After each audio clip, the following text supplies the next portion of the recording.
Hello students, welcome to Jayshree's teaching class. এখন আমরা class 4 এর রায়ের মার্টিন প্রশ্নবিচিত্রা 2025 এর পরিবেশ থেকে মডেল কোশ্চেন পেপার 3 সলভ করব। যেখানে একের কথা কি বলেছে, ব্রতচারীর প্রতিষ্ঠাতা কে? গুরু সদয় দত্ত। এরপর কি বলেছে, ভাস্কর্য কি? দেখো,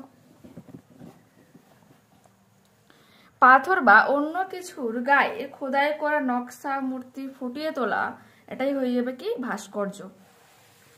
এরপর কি বলেছে, গান্ধীজির পুরো নাম কি? তো আমরা সবাই জানি, মোহনদাস করমচাঁদ গান্ধী।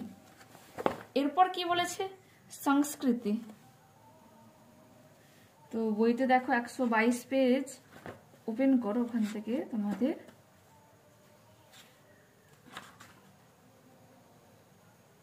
দেখাচ্ছি যে লিখবে, অনেক দিন এক জায়গায় একসঙ্গে থাকার ফলে সমাজ তৈরি হয়, তাই সেই সমাজের লোকেরা কতগুলি বিষয়ে একই রকম হয়।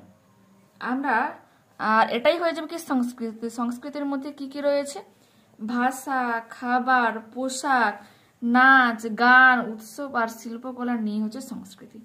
তাহলে আমরা কি বলবো, অনেক যেটা বলবে এইখান থেকে বলবো এই একই রকমই হয়, এতটা লিখবে। লেখার পরে লিখবে যেমন ভাষা, খাবার, পোশাক, তারপরে নাচ, গান, উৎসব আর শিল্পকলা নিয়েই সংস্কৃতি। এরপর কি বলেছে, এরপর বলেছে যে নবান্ন উৎসবের একটি বিশেষ খাবারের নাম লেখো। কি হয়ে যাবে, নতুন চালের পায়েস। কোণার্কের সূর্য মন্দিরে কতগুলি চাকা আছে? 12 জোড়া। জামভাজের শিষ্যরা কি নামে পরিচিত? বিষ্ণয়। জলের অপর নাম কি? জীবন। লেপচা মিউজিয়াম কোথায় অবস্থিত? দার্জিলিংয়ে। একটি সামাজিক পতঙ্গের নাম লেখা, হয়ে যাবে মৌমাছি। বেথুয়া একটি কৃষিভিত্তিক গ্রাম। ধোঁয়াতে থাকা সবচেয়ে বিষাক্ত গ্যাস হলো কার্বন মনোক্সাইড। প্যাপিরাস শব্দ থেকে ইংরেজি পেপার শব্দটি এসেছে। মিশর দেশের ওষুধ মাখানো মৃতদেহকে মমি বলে। বাষ্পীভবন বেশি হয় গ্রীষ্মকালে। শান্তিনিকেতনে পৌষ মেলা বিখ্যাত। ঠিক ভুল দেখো, সমাজ পরিবারের থেকে বড় হয় ঠিক। সোলার কাজ যারা করে তাদেরকে মালাকার বলে, ঠিক। প্রথম চালু হয়েছিল বেচাকেনা প্রথা, ভুল। এরপরে হয়েছিল বাউল গানের বিনিময় প্রথা ছিল, ঠিক আছে। বাউল গান মানে রবীন্দ্রনাথের গান, এটা হিসেবে ভুল। মরুভূমি অঞ্চলে চাষবাস ভালো হয়, ভুল। সঠিক উত্তরের নিচে দাগ দাও। মানুষ প্রথম কুকুরকে পোষ মানিয়েছিল। ইনসেট একটি কৃত্রিম উপগ্রহ। পুঁথি লেখা হতো তাল পাতায়। ভারতীয় জাদুঘরটি কলকাতাতে অবস্থিত। পৃথিবীপৃষ্ঠে 4 ভাগের 1 ভাগ হলো জল।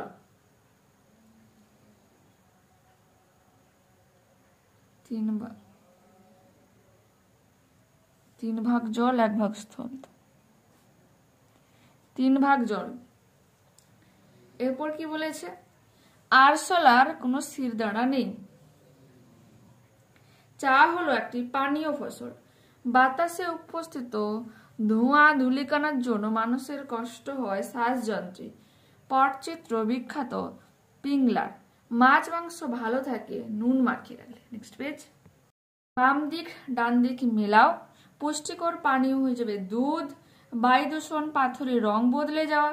বেথুয়া শাক, জব হয়ে যাবে শস্য। জামা মসজিদ, দিল্লি। এরপর রয়েছে যে বায়ু দূষণের কারণ ও প্রতিকার লেখো। দেখো এগুলো আমরা করব।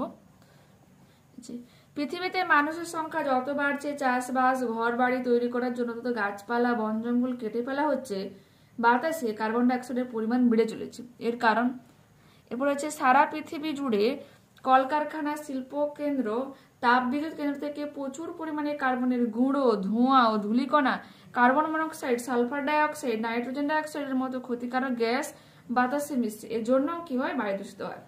চাষের জমি থেকে রাসায়নিক সার, কীটনাশকের গুঁড়ো, আবর্জনা, খড়কুটো, পোড়ানো ছাই, ধূলিকণা প্রভৃতি বায়ুকে দূষিত করে। গাড়ির সংখ্যা দিন দিন যেভাবে বাড়ছে তাতে বায়ু দূষণ নিয়ন্ত্রণ করা মুশকিল হচ্ছে। বাস, লরি, প্রাইভেট গাড়ি, জাহাজ, এরোপ্লেন সবেতে পেট্রোল, ডিজেল, গ্যাসোলিন ইত্যাদি জ্বালানি বাড়ানো হচ্ছে।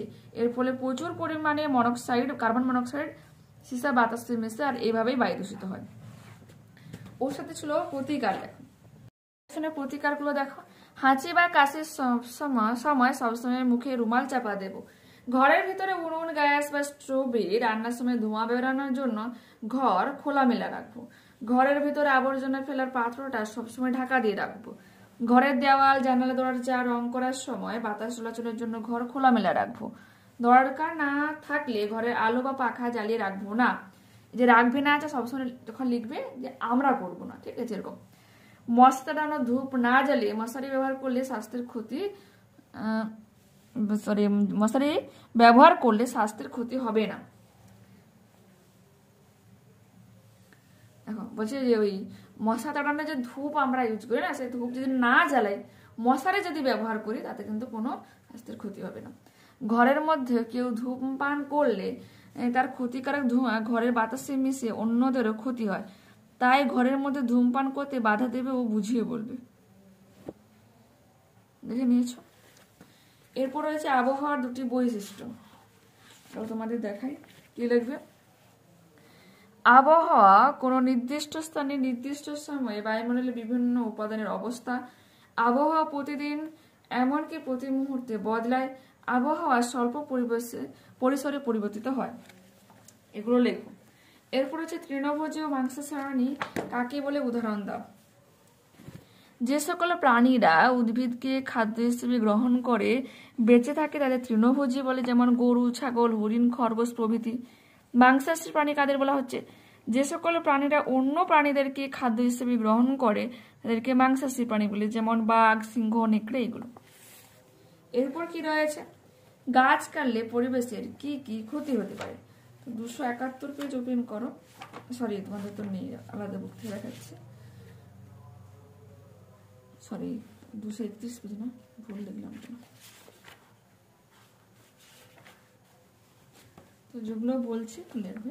গাছ কাটলে, যে বনভূমি হ্রাসের ফলে বা গাছ কাটলে বাতাসে অক্সিজেন কমে যাবে, মাটি ক্ষয় বৃদ্ধি পাবে, বৃষ্টিপাত হ্রাস পাবে, বনের পশুরা লোকালয়ে ঢুকে ক্ষতি করবে, কাঠের যোগান হ্রাস পাবে, তবে বাতাসে ধুলো ধোঁয়ার পরিমাণ বেড়ে যাবে, পশু পাখি তাদের থাকার জায়গা, যে বনভূমি লেখা আছে, থাকার জায়গা হারাবে, তারপরে ফল কাঠ প্রভৃতির দাম বৃদ্ধি পাবে, বন্যা খরা বৃদ্ধি পাবে, ঝড়ের তীব্রতাও বাড়বে। কারণ ঝড়কে কিন্তু অনেকটা পরিমাণে আটকে দেয় গাছ বাড়ানো। এরপর আছে সাইকেল কেন পরিবেশ বান্ধব, সাইকেলকে কেন পরিবেশ বান্ধব বলা হচ্ছে, তো ওটাও তোমাদের দেখাই। সাইকেল চালাতে বহুমূল্যের পেট্রোল ডিজেলের প্রয়োজন হয় না। সাইকেল চালালে পরিবেশ দূষিত হয় না। প্রায় যে কোনো ধরনের রাস্তা দিয়ে সাইকেল চলাচল করতে পারে। সাইকেলের রক্ষণাবেক্ষণ খরচ অন্যান্য যে কোনো যানবাহনের তুলনায় যথেষ্ট কম। এরপর রয়েছে কি? এরপর রয়েছে যে আগুন আবিষ্কারের ফলে মানুষের কি কি সুবিধা হলো। তো এটা তোমাদের দেখাই।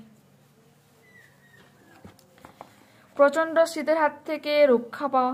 আদিম মানুষ আগুন জ্বেলে তার তাপ নিয়ে প্রচন্ড শীতের হাত থেকে রক্ষা পেত। জীবজন্তু আক্রমণ থেকে রক্ষা। সব প্রাণী আগুনকে ভয় পায়। আদিম মানুষ আগুন জ্বালাতে শেখার পর বা আগুন আবিষ্কারের পর আগুন দিয়ে অন্য জীবজন্তুর আক্রমণ মোকাবেলা করত। তারপর রয়েছে আগুনে ঝলসে খাওয়া। আগুন জ্বালাতে শেখার পর বা আগুন আবিষ্কারের পর আদিম মানুষ কাঁচা মাংস খাওয়ার বদলে আগুনে ঝলসানো মাংস খাওয়া শুরু করলো। এগুলো লিখবো। এরপর রয়েছে দেখো নোংরা জলে 4টি ক্ষতিকারক প্রভাব। দেখো প্রকার ও কি কি, প্রতিটির একটি করে উদাহরণ দাও। 3 প্রকার লিখবে যে ক্ষুদ্র শিল্প। ক্ষুদ্র শিল্পের এক্সাম্পল যে এগুলো দিয়ে দিবে, তাঁত শিল্প, রেশম শিল্প, মৃৎশিল্প, গালা শিল্প, এগুলো। এরপর হচ্ছে কুটির শিল্প। কুটির শিল্পের মধ্যে যেগুলো রয়েছে ধূপ বানানো, চানাচুর তৈরি, এগুলো। আর রয়েছে কি বড় শিল্প বা বৃহৎ শিল্প, যেখানে হচ্ছে কি যে জাহাজ তৈরি, মোটর গাড়ি তৈরি, এগুলোর এক ধরনের বড় শিল্প, এগুলো আমরা করব। এরপর হচ্ছে সত্যাগ্রহ আন্দোলন কি? এই আন্দোলন কে শুরু করে? 160 পেজ ওপেন করো। আচ্ছা, কে শুরু করেছিল? লেখো যে গান্ধীজি শুরু করেছিল। গান্ধীজি দক্ষিণ আফ্রিকায় গিয়ে দেখেছিলেন কালো মানুষের উপর সাদা মানুষেরা অত্যাচার করে। সেই অত্যাচারের প্রতিবাদে গান্ধীজি আন্দোলন শুরু করেন। তখন থেকে তিনি মনে করতেন সবসময় সত্য আচরণ করাই মানুষের কাজ। সত্য কথা বলা, সৎ ও সহজ আর সরল জীবনযাপন করার উপলব্ধি গান্ধীজি জোর দিয়েছিলেন। ঠিক আছে, আর এটাই হয়ে যাবে কি তোমার সত্যাগ্রহ। ওকে, তো এখানে এই মডেলটা কমপ্লিট করলাম। নেক্সট ক্লাসে আবারও দেখা হচ্ছে তোমাদের। আজকে মডেল 4 মডেল 5 কমপ্লিট করে দেবো। অবশ্যই তোমরা চ্যানেলের সঙ্গে থেকো। ওকে, বাই।